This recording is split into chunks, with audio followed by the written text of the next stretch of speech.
And don't say your stomach. Concentrate in your body where the energy is moving. And again, this is another simple form to help heal the body. You now have that energy in your body and you can direct it to different places. And it's like the software, okay? Aquaware. Aquaware today has over 1,000 intentions. It has the ability of the user to project those intentions in the water anywhere in existence, as long as you just put your attention on there. Where you set your attention, the intention will follow. It only takes 8.1 seconds to program a glass of water with something like high energy, right? Who needs coffee anymore? Well, I want to program the coffee now, because no, you're not supposed to say that. Who needs coffee? He just said who needs coffee. The bad word. Yeah, that's right. It's true. For anyone listening, we've got like a few minutes left, not many, to wrap it up. But anybody, I can just hear some people say, I don't understand any of this technical stuff. And I want to say, you don't have to. That's what Peter has done. The point is, with a childlike approach to all of this, it works. And again, the metaphor that Kryon has given so often, you get in a very, very complicated car, you don't have to understand how it works to make it go. It's very childlike, and this is what he is teaching and showing. So, Peter, where are we going to have, show us where we can see more of this. So, the nexus of everything I do today is on moderndaymystic.com. If you want to contact me, you can use the contact form on the moderndaymystic.com website, or you can call the 800 number that's on there. I stay very close to my customer base. I don't have an answering service. I'm the only person that picks up that phone. So if you want to talk to me and I have time and I pick it up, let's talk. I love answering questions. I love helping people. Well, that is so wonderful. I can't wait to play with more of those products. And I know I'm going to do a blasphemous thing here, but I'm going to honor the space in which my coffee exists. We're not going to change it. It's going to be coffee. I know. I know. The magic is in the water. And the water's programmable. You do. For folks, Aquaware, are you getting this? Emoto, the crystallization of water, the idea that thought alone can change the energy of water, and he just did it and he showed it. It's all related, and everything he's doing is, I think, is based on that. Yeah. You know, Lee, programming water has been around for thousands of years. Yeah. And people constantly come to me and say, well, why do I need software to program water? And I'm like, you don't. I was like, what would you like to program it with? They're like, I'd like to program it with love. Okay, well, how long can you hold your attention on that glass of water? Well, 30 seconds. Well, in 8.1 seconds, the software will amplify that intention a millionfold, and there you have it. That's what the software's for. Absolutely. Oh. So I think really the secret, getting back to the coffee, is to program the water and then make the coffee. That's it. You're going to get letters. I know you're going to get letters here. Thank you, Peter. This has been wonderful again. And I'm sorry to limit the amount of time we have for such a profound study, because I know that you speak to people and you do these things and it lasts an hour or more, because there's a lot more to talk about. So, folks, you know exactly where to go now to see more. Any last words for us, sir? You know, Mark Twain once said in a book, explore, dream, discover. Okay? Think about that. Explore, dream, discover. If you're stuck in fear, just remember, it's an illusion. Explore, dream, and discover. That will help you unlimit your thinking, thereby unlimiting your potential. And when you have the ability to unlimit your potential, the world becomes magic again. Wonderful. That was magical. So we are now going to take a 10-minute break. I encourage you to go and check out moderndaymystic.com. And we'll see you again in 10 minutes for the Circle of 12.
Hi, everybody. Welcome back. I'm still Lee Carroll.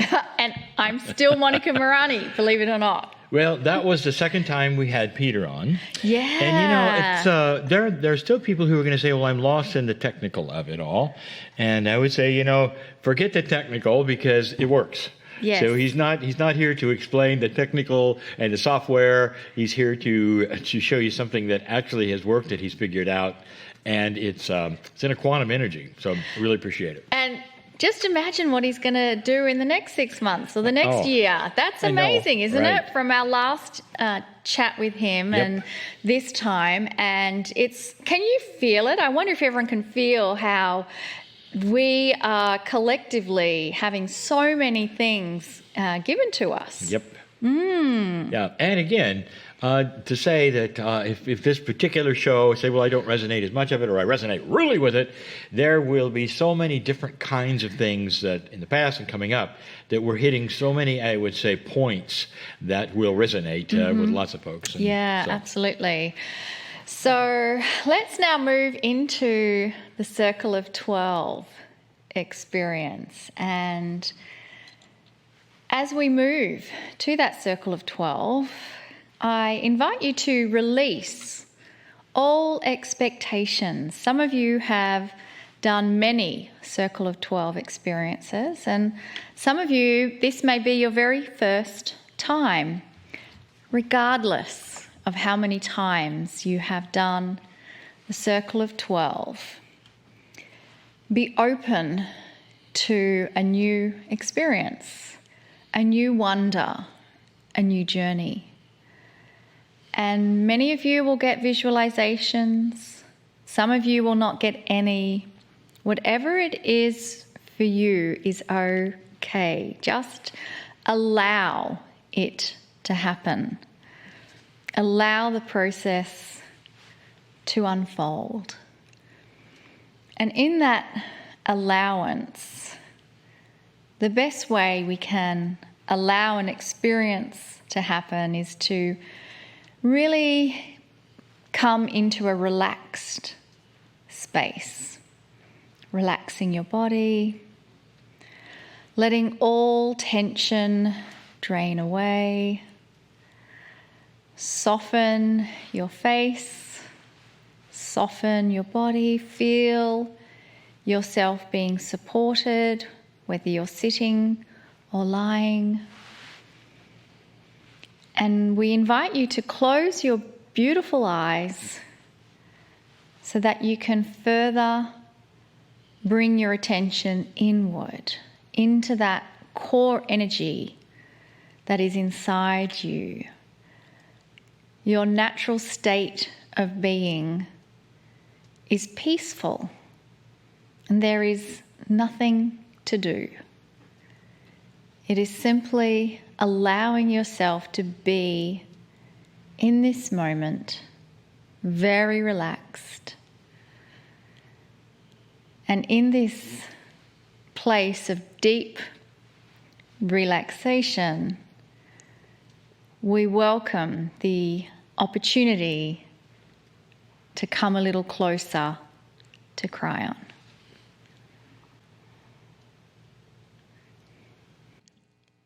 Greetings, dear ones. I am Kryon. Indeed, come a little closer. Come a little closer to that which we have described is the bigger you, the soul. Although we have not described all of the attributes of the soul to you, I think by now you understand what we're saying. That there is something called the soul that is far, far larger even than your consciousness, that actually belongs to you and only to you. It's hard for humanity in general to think of something outside what they see or feel that could also be them. And so that includes all of you watching, feeling, expecting. And so the journey that we would take, even this time, again, would beyond what you expect, is beyond what you think is actually there. So interesting, is it not? That even as you perhaps watched the speaker, the guest, the teacher, the healer of today, that he comes from science. He comes basically from the pure science of the planet, where he was very successful. And he didn't stop his science. Instead, it became part of that spiritual awakening that he had. A part of an idea: how can I take the science that I have learned and then relate it to that which I am learning about myself, about the cosmos, about spirituality, and create a tool that would help many? But it's still science. You're going to see this more and more. There will be those who are going to start to create a virtual healing world. We have told you this before. Because the subconscious does not know the difference between what is actually happening or what the imagination is showing it. A virtual healing world would be one where you go to a place and you experience that which is healing around you. And it's not actually happening, but your imagination sees it on a screen perhaps and believes it's happening to you. That's science. In other words, the use perhaps of computers and software and that which is the design of humans around you in order to bring you to a place where you heal. These things are starting to cooperate with each other. Dear ones, there will not be a time when we tell you that the artificial intelligence is going to then supplant you or then go beyond you. What that is all about, dear ones, and the invention of it properly, is to enhance you and your consciousness, to marry to you and your consciousness. But isn't it something, if you've noticed, that there's more and more scientists who are starting to use the science in order to figure out that which heretofore was only in the spiritual realm. That is part of that awakening that the planet is having. Multidimensionality is now something being studied and being exposed in a way never before. It is still in the realm of, I would say, the physicist's workbench. So you are not necessarily involved in those discoveries and those ahas, or the development of entanglement, as we've discussed, or any of these things. But every single time a scientist makes a discovery around multidimensionality, it brings them closer to understanding the potential of all the spiritual things that we have been telling you for years and years and years. They're broaching an idea. And I'll tell you now, for you will see it someday. An idea is this: can your consciousness actually change the physics around you? And we say, this is an interesting question because scientists are now asking what some have been doing on the planet for hundreds of years. And those who have been doing it on the planet, they sequester themselves and nobody reports it because it's too strange or too unusual. And some have even called it magic. And all it is the consciousness of a human being creating a reality and molding it to themselves in a way that helps heal their body. How many years have we told you to talk to yourselves? Talk to your cells of your body. And there are those who say, well, that's really a sweet idea, and that'll probably make us feel better. No, that's not what I'm talking about. I'm saying you are talking to yourself